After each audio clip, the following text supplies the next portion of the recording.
यहाँ कुछ टिकाऊ नहीं है, सब परिवर्तनशील, सब नाशवान। आज तुम्हें कोई प्यार से गले लगाएगा, कल वही तुम्हारी तरफ देखेगा नहीं, जब तुम उसके काबिल नहीं रह जाओगे।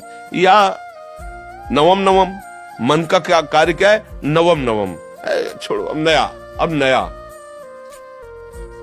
सुधार करो, प्रभु का नाम जप करो और प्रभु से प्रार्थना करो। देखो हमारी मांगे क्या है, हमें कोई सुंदर रूप मिले, सुंदर रूप, टिकाऊ होना चाहिए, और मेरा वो मित्र हो ऐसा जो मेरे लिए प्यार करे, केवल मेरे लिए प्यार करे, और मैं कभी उससे बिछड़ू ना, और वो सदैव मुझे सुख देता रहे। ये सबके मन में है, सबके मन में है। और सही दिशा ना होने के कारण हम उसे धन मान लेते हैं, हम उसे पुरुष मान लेते हैं, हम उसे स्त्री मान लेते हैं, वस्तु मान लेते हैं। ये सारी की सारी बातें भगवान में है। उनका रूप अविनाशी, और एक बार जिसे भगवान स्वीकार कर लेते हैं उसे कभी छोड़ते नहीं, और भगवान सुख देते हैं, उनको कुछ चाहिए नहीं। तुम्ही को तो सब कुछ दिया है उन्होंने, तुम्हारा क्या चाहिए? तुमको तो दिया है उन्होंने।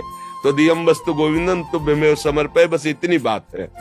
अगर आप संसार के किसी व्यक्ति वस्तु स्थान में भगवत भाव कर ले, फिर आपको आसक्ति नहीं होगी, क्योंकि आपने पहले ही भाव कर लिया था कि प्रभु मेरे इस रूप में है। तो वो रूप बदल जाएगा, लेकिन प्रभु तो आपके रहेंगे ना, वो संभाल लेंगे। हम लोग प्रभु भावना करके जो वस्तु व्यक्ति में फंस जाते हैं, तो वही फिर हमारे आगे जन्म का कारण होता है। अगर हम स्त्री रूप में फंस गए तो अगला जन्म स्त्री का, पुरुष रूप में फंस गए तो पुरुष, हिरण में फंस गए तो अगला जन्म हिरण का हुआ ना। तो इसलिए हमें सावधान रहना चाहिए। पहली बात यह कि मेरा कोई नहीं है, पक्का नहीं है। जो मुझसे प्यार करता है वो अपने लिए प्यार करता है, मेरे को अपने लिए प्यार करता है। जिस दिन उसको अपने लिए घाटा समझ में आएगा ना, वो न गुरु मानेगा, न संत मानेगा, न प्रिय मानेगा, न पूज्य मानेगा, छोड़ देगा। है ऐसा कि नहीं है? फिर सांसारिक संबंधों की तो बात जाने दो। तो इसलिए जिन्हें स्वीकार करने पर कभी आज तक किसी को घाटा नहीं हुआ, वो है श्री भगवान, श्री किशोरी किशोर जी, लाडली लालजू। अब मान जाओ, जब आपको पता चल गया है कि सब स्वार्थ का स्वरूप है, तो उसके लिए मत रो। अब ऐसे वर को क्या वरू जो जन्म में मर जाए, ऐसा वर वरू चूड़लो अमर हो जाए। वो है श्री गिरधर गोपाल जी, श्री कृष्ण चंद्र मीरा जी कह रहे, मेरा तो चूड़ला अमर है, मेरा सुहाग तो श्री कृष्ण है, कोई फर्क नहीं है। इसलिए भाई हमारे पास प्रश्न का उत्तर यही है कि नाम जप करो, अपनी गलती को सुधार करो। हम गलती में फंसते चले जाते हैं, और कोई मुझे प्यार नहीं करता। जिसको अपने सुख की गुंजाइश दिखाई देती है वही मुझे प्यार के जाल में फंसाता है। प्यार नहीं करता, जाल में फंसाता है।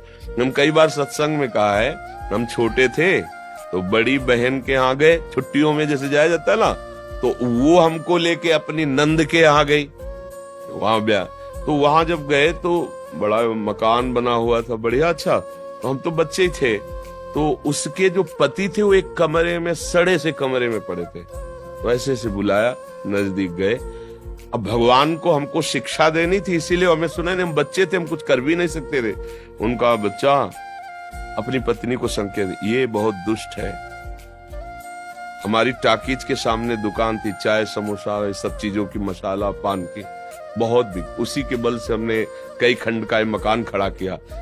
जब हम आते थे जूता उतारती थी, क्या क्या हमारा स्वागत करती थी। मुझे लकवा मार गया, अब मैं किसी काम का नहीं रह गया, कई वर्ष से पड़ा हूं। ये 2 रोटी 24 घंटे में देती, मैं भूख से व्याकुल होता तो कहती बहुत भोजन खाओगे, बार बार शौच करोगे, कौन फेंकेगा। मेरे सामने गंदी बातें करती है, मतलब दृश्य बोध। अब पड़ा है, उठ सकता नहीं, मेरे को किसी से मिलने नहीं देती, किसी को आने नहीं देती, क्या करूं। उस समय मुझे कुछ खेल खेल में हम चल दिए, लेकिन जब हम बाबा जी बने चिंता की आए, वो बात आई कि यार संसार का इतना, वो बढ़िया उदाहरण लगा कि जब वो बलवान था, कमा रहा था, तो आते ही जूते मोजे उतारे जाते थे, और जब लकवा मार गया तो उसी के सामने उसके प्यार की धज्जियां उड़ाई जाती है, और उसको भरपेट भोजन उसी की कमाई का उसको नहीं। ये संसार है, अपने सुख के लिए सारी बातें हैं। ऐसे ही सबका संबंध समझ लो। जिस दिन अपना सुख, हम एक जगह थे तो एक वृद्धा महिला आई, अपने पति के लिए कहती, महाराज भगवान से मनाओ कि उनको उठा ले। उनका उठा ले का मतलब क्या, गिर पड़े है? बोले नहीं, वो पड़े पड़े हगते रहते, बड़ी दुर्गति प्राप्त करे, उठा ले। तो हम कहा तो लड़का है, बहू है, तुम है, सफाई करो, उनकी सेवा करो।